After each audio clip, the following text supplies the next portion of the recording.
B की tutorial. Dear student, अब तक मैंने आपको बताया कि रिफ्रैक्शन ऑफ लाइट होता क्या है। कि सर सिंपल से 3 वर्ड बताए। बेंडिंग ऑफ लाइट, लाइट का बेंड होना, लेकिन अपने आप बेंडिंग नहीं होती। कब बेंडिंग होती है? When light moves from one medium to another medium then it get bend.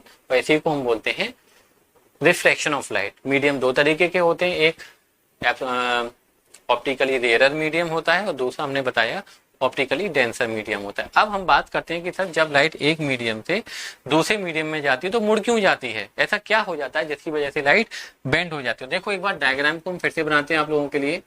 ये ग्लास स्लैब लिया हमने, ये डायग्राम बहुत इंपॉर्टेंट है एग्जाम में। एक बार क्वेश्चन देखो क्या आया था कि what is refraction of light, explain the refraction of light with a diagram and show that the refraction of light by glass slab. Glass slab से आपको पूरा का पूरा रिफ्रैक्शन दिखाना था, ठीक है। हमने आप लोगों को ग्लास स्लैब बना दिया। आप लोग अच्छा सा बनाए, हो सकता है हमारा थोड़ा डायग्राम टेढ़ा मेढ़ा आप लोगों को दिखाई दे रहा हो, लेकिन आप लोग स्केल से बिल्कुल एकदम परफेक्टली बनाइएगा, ठीक है।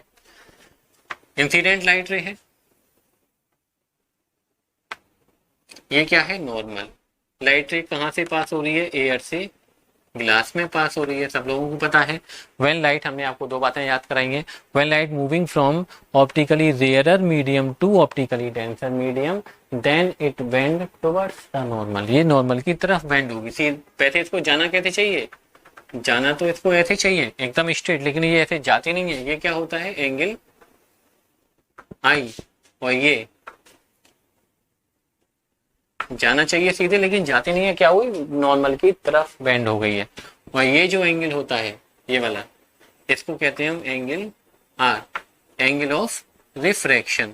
ओके, क्या बोला जाता है? एंगल ऑफ, ध्यान रखना ये वाला एंगल नहीं बोला जाएगा आर। कभी कभी एग्जाम में डायग्राम दे दिया जाता है, लेवलिंग करने के लिए पूछ ली जाती है कि बताओ एंगल आई कौन सा है, बताओ एंगल आर कौन सा है। सिंपल इतनी बात ही पूछ ली जाती है। अब यहाँ पर क्या हो रहा है? नॉर्मल फिर से बनाना पड़ेगा, ठीक है।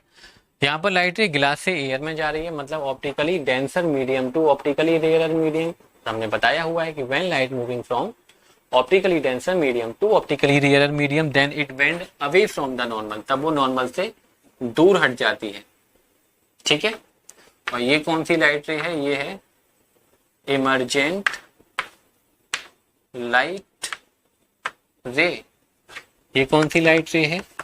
इंसिडेंट लाइट रे। अब हमको आप लोगों को ये बताना है, हमने ये बात भी बताई थी, इंसिडेंट लाइट रे, इंसिडेंट लाइट रे और इमर्जेंट लाइट रे के बीच का जो परपेंडिकुलर डिस्टेंस होता है उसको बोला जाता है लेटरल डिस्प्लेसमेंट। क्या बोला जाता है? Lateral displacement. अब हमको ये बताना है बच्चों आप लोगों को कि सर जब लाइट एक मीडियम से दूसरे मीडियम में जाती है तो बेंड होती क्यों? देखो एयर में लाइट की जो स्पीड होती है बच्चों, सब लोगों को याद है 3 × 10⁸ मीटर पर सेकेंड होती है, ठीक है। तो जब लाइट एयर से ग्लास में एंटर करेगी तो जरा सोच के बताओ, क्या ग्लास में भी लाइट की स्पीड 3 × 10⁸ मीटर पर सेकेंड रहेगी, या उससे कम रहेगी, या उससे ज्यादा रहेगी, या सेम रहेगी? बताओगे आप लोग मुझे। तो आप कहोगे कि सर एयर में एयर की डेंसिटी कम होती है, पार्टिकल दूर दूर होते हैं। जैसे आप लोग हाईवे पे चल रहे हो, हमने बताया हुआ है, बाइक चल रही है आपकी एकदम 100 की स्पीड पर, धूम मचा दे, धूम मचाए जा रहे हो एकदम, शाहरुख खान सलमान खान सब तुम बन गए हो। हाईवे खाली है जैसे कि एयर है तो स्पीड फास्ट होती है, लेकिन जैसे ही सामने कोई भीड़ भाड़ वाला इलाका आता है तो आपको स्पीड अपनी स्लो करनी पड़ती है। करते हो नहीं करते? तो वही कंडीशन यहाँ पर है। एयर में लाइट की स्पीड 3 × 10⁸ मीटर पर सेकेंड है। जैसे ही लाइट ग्लास में जाएगी तो स्पीड ऑफ लाइट क्या हो जाएगी? कम हो जाएगी, डिक्रीज हो जाएगी। मतलब हम ये कहेंगे कि when light move from one medium to another medium then speed of light change. Light की स्पीड क्या होती है? चेंज होती है। And this is the reason of refraction of light. यही रीजन होता है कि लाइट सर एक मीडियम से दूसरे मीडियम में जाती है तो बेंड होती है, because the speed of light get change. अब यहां पर देखो, यहां पर लाइट क्या है? ग्लास से एयर में जा रही है। अब जैसे ग्लास का मतलब भीड़ भाड़ वाला इलाका चल रहा है, अचानक से भीड़ भाड़ खत्म, फिर से हाईवे खाली हो गया, तो फिर से क्या होती है? फिर से सलमान खान बन जाते हो आप, धूम मचा दे धूम। मतलब कि जब लाइट ग्लास से एयर में जाएगी, मतलब ऑप्टिकली डेंसर मीडियम से ऑप्टिकली रेयर मीडियम में जाएगी, तो स्पीड ऑफ लाइट क्या हो जाएगी? अप, मतलब इंक्रीज हो जाएगी।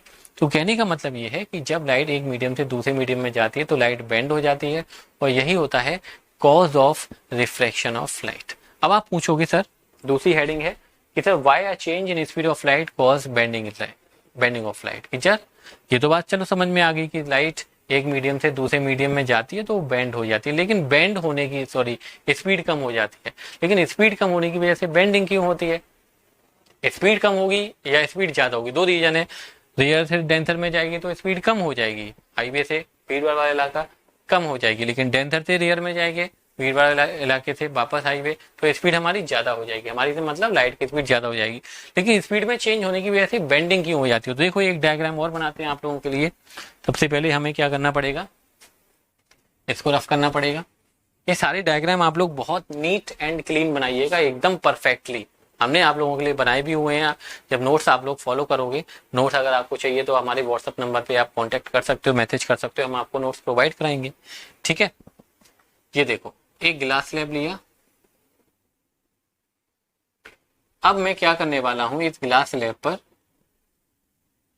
अभी तो मैंने सिर्फ और सिर्फ एक लाइट रे को फॉल कराया है। अच्छा, इस एंगल को क्या बोला जाता है? Angle of emergence. क्या बोला जाता है? एंगल। ध्यान रखना एंगल आई और एंगल ई नियरली इक्वल रहेंगे।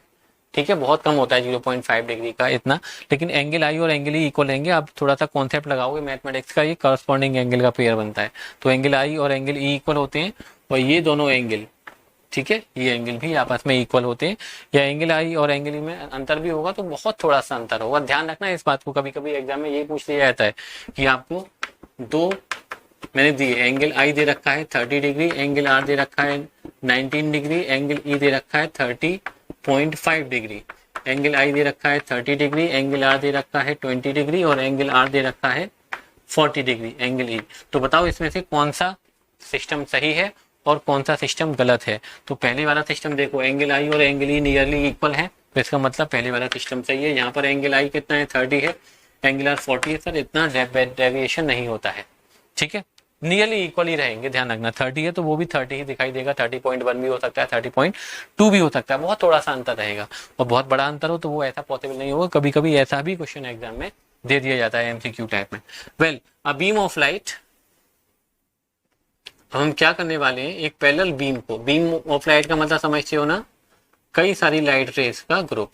जब लाइट चलती है तो एक सिंगल लाइट रे कभी भी नहीं आती आपके पास में, पूरा का पूरा लाइट का बीम आता है, हजारों लाइट रेस एक साथ आती हैं हमारे पास में। ठीक है, a beam of light falling obliquely on the surface of glass है। ठीक है, मैंने क्या किया, एक बीम ऑफ लाइट लिया, कैसे फॉल हो रहा है? ऑब्लिकली फॉल हो रहा है। ऑब्लिकली का मतलब समझते हो ना, तिरछा फॉल हो रहा है, सीधा फॉल नहीं हो रहा है। दो तरीके से हो सकता है, एक तो ऑब्लिकली हो सकता है। चलो एक डायग्राम और बनाते हैं हम यहीं पर, यहां बनाते हैं, छोटा सा बनाएंगे। ठीक है, इस वाले डायग्राम में beam of light is falling perpendicularly on the surface of glass slab. ठीक है, दो डायग्राम एक साथ। पहले वाले डायग्राम में आप देख सकते हो beam of light is falling obliquely. इस वाले डायग्राम में क्या हो रहा है, beam of light is falling obliquely on the surface of glass slab. इस डायग्राम में क्या हो रहा है, beam of light falling perpendicularly on the surface of glass slab. अब क्या होगा, बेंडिंग, स्पीड ऑफ लाइट क्या होगी, कम होगी। तो कम होने से लाइट बेंड क्यों हो जाती है, ये समझना है। तो जरा मुझे एक बात बताओ, क्या सारी की सारी लाइट रे ग्लास स्लैब के सरफेस पर एक साथ फॉल होंगी, या सर कोई लाइट रे पहले फॉल होगी, कोई लाइट रे बाद में फॉल होगी? जरा सोच के बताइए। सिंपल है सर, ये लाइट रे आ रही है तो सारा का सारा बीम एक साथ फॉल नहीं होगा। ये वाली लाइट रे पहले फॉल होगी, उसके बाद में ये वाली, उसके बाद में ये वाली, उसके बाद में ये वाली, उसके बाद में ये वाली, उसके बाद में अदर लाइट रे। लेकिन यहाँ पर क्या होगा, सारी की सारी लाइट रे परपेंडिकुलरली फॉल हो रही हैं। ठीक है, तो यहाँ पर all the light rays, please listen very carefully, in this diagram all the light rays fall at the same time on the surface of glass slab, but in this diagram all the light rays do not fall at the same time at the surface of glass slab. Some light rays fall a little earlier than other light rays. कुछ light rays पहले आएंगी, कुछ light rays उनके बाद में आएंगी। अब बाद में से मतलब ऐसा नहीं होगा कि एक लाइट रे आज आ गई है तो दूसरी लाइट रे कल आएगी, ऐसा नहीं हो आएंगी, हमको ऐसा लगेगा कि एक साथ फॉल हो रहा है, लेकिन एक्चुअली में क्या होगा आप देख लो, अगर कोई भी चीज को आप तिरछी डालोगे और सेम स्पीड से आ रही है तो ये वाली लाइट रे पहले आएगी, फिर ये आएगी, फिर ये आएगी, फिर ये आएगी, फिर ये आएगी, लेकिन परपेंडिकुलरली आ रही है तो सारी की सारी लाइट रे एक साथ फॉल होंगी। अब जरा मुझे एक बात बताओ, जब ये लाइट रे पहले आ रही है तो डेफिनेटली इसकी स्पीड में जो चेंज होगा, स्पीड कम होगी ना, तो पहले कम होगी, जब स्पीड पहले कम होगी तो क्या हुआ, ये थोड़ी सी बेंड हो जाएगी। उसके बाद में ये वाली लाइट रे आएगी तो ये वाली लाइट रे बेंड हो जाएगी, उसके बाद में ये वाली लाइट रे आएगी, ये बेंड हो जाएगी, उसके बाद में ये वाली लाइट रे आएगी, ये बेंड हो जाएगी, उसके बाद में ये वाली लाइट रे आएगी, ये भी आप लोगों को क्या होती हुई दिखाई देगी, बेंड होती हुई दिखाई देगी। सही है। अब जरा यहाँ पर आ जाओ, अब लाइट रे को बाहर निकलने की बारी आ रही है, तो डेफिनेट बिल्कुल सही बात है, जो लाइट रे पहले आई है, भाई ये लाइट रे पहले आई है तो बाहर भी पहले निकलेगी, ये लाइट रे बाद में आई है, ये बाद में आई है, ये बाद में आई है, ये और ज्यादा बाद में है, तो जब ये बाद में आई है तो स्पीड क्या होने वाली है, अब ज्यादा होने वाली है। जब एयर से ग्लास में जाएगी तो स्पीड ऑफ लाइट क्या होगी, कम होगी, और जब ग्लास से एयर में आएगी तो स्पीड ऑफ लाइट क्या होगी, ज्यादा होगी। तो लाइट रे ये कैसे बेंड हो जाएगी, away from the normal bend होती हुई दिखाई देगी, मतलब पूरा का पूरा बीम क्या होता हुआ दिखाई देगा, आपको मुड़ता हुआ दिखाई देगा, बेंड होता हुआ दिखाई देगा। क्यों हो रहा है ऐसा, स्पीड ऑफ लाइट की वजह से। जो लाइट से पहले आएगी उसकी स्पीड पहले कम होगी, इसकी स्पीड बाद में कम आएगी, तो ये लाइट इसको बैकवर्ड डायरेक्शन पुश कर देगी, ये लाइट इसको बैकवर्ड डायरेक्शन पुश करेगी, ये लाइट इसको पुश करेगी, ये लाइट इसको पुश करेगी, लेकिन जब बाहर निकलने की बारी आएगी तो ये लाइटें पहले निकलेगी, तो ये सारे के सारे बीम को क्या कर देगी, away from the normal bend कर देगी। तो ध्यान रखें, when a beam of light ray falling obliquely on the surface of glass slab, then what happens, some light rays fall earlier than other light rays, कुछ लाइटें जल्दी आ रही हैं, कुछ लाइटें due to this they get bend earlier, तो वो पहले मुड़ेंगी। but when the light rays falling perpendicularly on the surface of glass slab, तब क्या होगा सर, तब हम देखेंगे कि ये सारा का सारा बीम बच्चों सीधा निकल जाएगा, इसमें कोई भी बेंडिंग होती हुई दिखाई नहीं देगी। तो क्या आप यहाँ पर रीजन बता सकते हो क्या है सर, यहाँ पर स्पीड ऑफ लाइट स्लो नहीं होगी, तो बच्चों यहाँ पर भी लाइट कम होगी, ध्यान रखना। जब लाइट एयर से जैसे ग्लास में एंटर करेगी तो स्पीड ऑफ लाइट स्लो होगी, ग्लास से एयर में एंटर करेगी तो स्पीड ऑफ लाइट फास्ट होगी, लेकिन बेंडिंग तो नहीं दिखाई दे रही है।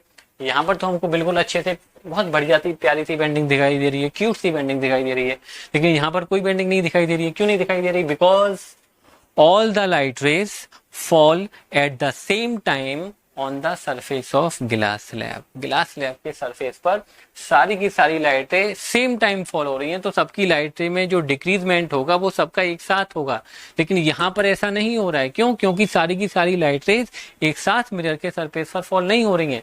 ये वाली लाइट रे है पहले फॉल हो रही है, ये वाली बाद में, ये बाद में, ये बाद में, तो सबकी स्पीड में जो कमी होने वाली है वो सबकी एक साथ नहीं होगी, सबकी अलग अलग टाइम पे कमी होगी। लेकिन यहाँ पर when the beam of light falling perpendicularly on the surface of glass slab, then there is no bending in light, because all the light rays, इस स्टेटमेंट को याद कर लो, because all the light rays fall at the same time on the surface of glass slab, and here all the light rays do not fall at the same time on the surface of glass slab, some light rays fall earlier than other light rays। तो bending का समझ में आ गया कि sir जब refraction clear है, फिर जब लाइट एक मीडियम से दूसरे मीडियम में जाती है तो बेंड होती है। यहाँ पर बेंडिंग क्यों नहीं हो रही है, कहीं नहीं हो रही है bending, because all the light rays falling perpendicularly on the surface of glass slab. अगर लाइट रे को आप परपेंडिकुलरली फॉल कराओगे तो कोई बेंडिंग नहीं होने वाली है, इसीलिए जो भी डायग्राम बनाते हैं वो ऑब्लिकली का बनाते हैं, ठीक है। कभी परपेंडिकुलरली का डायग्राम आपको नहीं दिखाई देगा। क्यों नहीं दिखाई देगा, क्योंकि बेंडिंग नहीं दिखाई देगी।